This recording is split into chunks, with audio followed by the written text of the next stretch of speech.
Notice, knowing what was wrong. This section is presented by myself, Javon Williams. Definition of notice in Michigan. Michigan follows the restatement of torts. Duty in premises cases rests on two sections of the restatement of torts. Section 343 states, a possessor of land is subject to liability for physical harm to his or her invitees by a condition on the land if, but only if, he or she knows or by the exercise of reasonable care would discover the condition and should realize that it involves an unreasonable risk of harm to invitees and that the invitee would not or should not be expected to realize or appreciate the danger, and if the landowner fails to exercise reasonable care to protect against the danger. Secondly, the Restatement of Torts, Section 343 sub A1, provides that a possessor of land is not liable to his invitees for physical harm caused by any activity or condition whose danger is known or obvious to them, unless the possessor should anticipate harm despite such knowledge or obviousness. Section B. A plaintiff's status triggers the level of duty owed. There are three key status areas. The first, invitee. For example, guests at restaurants, businesses, apartment complexes, etc. are given the highest level of duty. The next level would be for licensees or social guests. The third level is for trespassers. The invitee. Invitees include guests at restaurants, businesses, apartment complexes, etc. An invitee is owed three duties. First, a duty to inspect. Second, there's a duty to warn. And last, there's a duty to protect and or to make the premises safe. The licensee. Licensees include social guests. Think of when you've invited a friend over to your home. A landowner has a duty to warn the licensee of a dangerous condition on the premises that is known to the landowner and which the licensee has no reason to know of.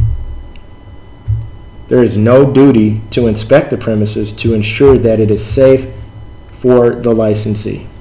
The trespasser. A defendant landowner generally has no duty to trespassers to notify them of any condition on the land.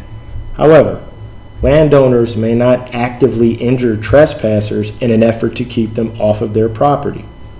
For example, spring-loaded guns, hidden traps, or covered pits. Big no-no. There is an exception for child trespassers.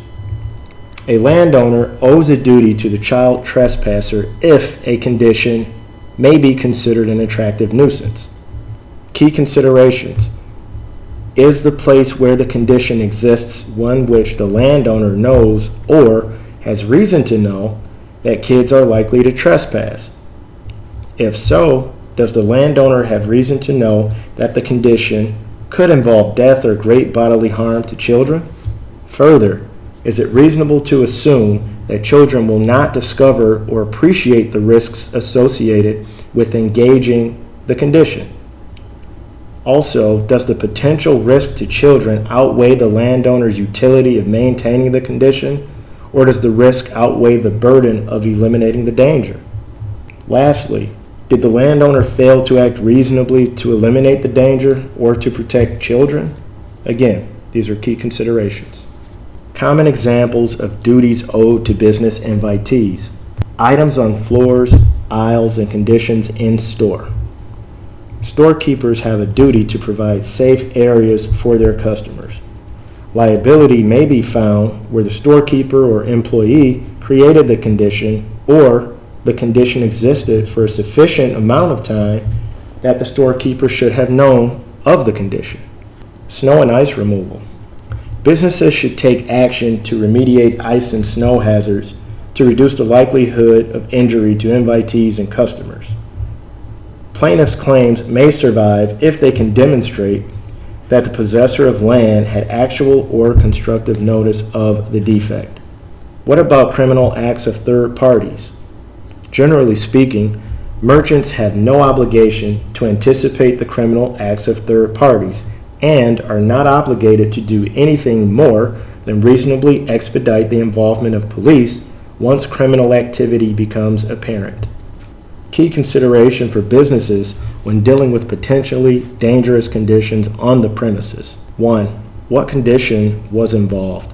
2. Did the store owner or store employees cause the condition or contribute to same? 3. Did store owner or the employees know of the condition? 4. When did the condition actually form? 5. How long did the condition exist? 6. Should the store owner or employees have known of the condition? 7.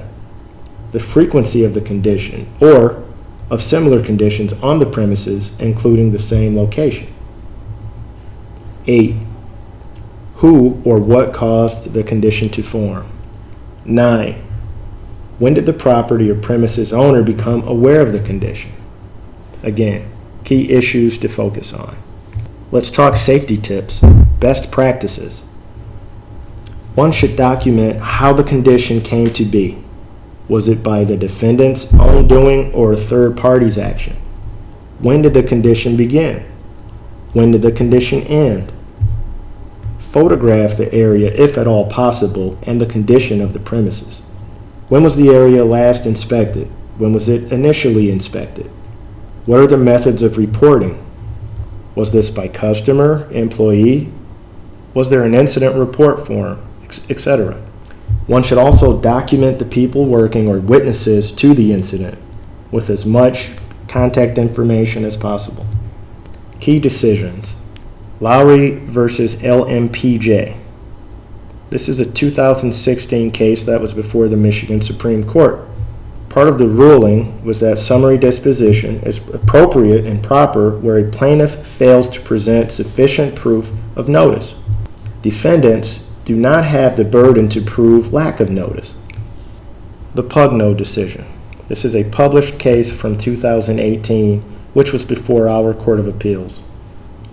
The ruling. A plaintiff need not prove notice where there is evidence that the premises owner created the condition. The next few slides provide citations to several unpublished decisions between 2016 and 2018, reaffirming what we've discussed so far.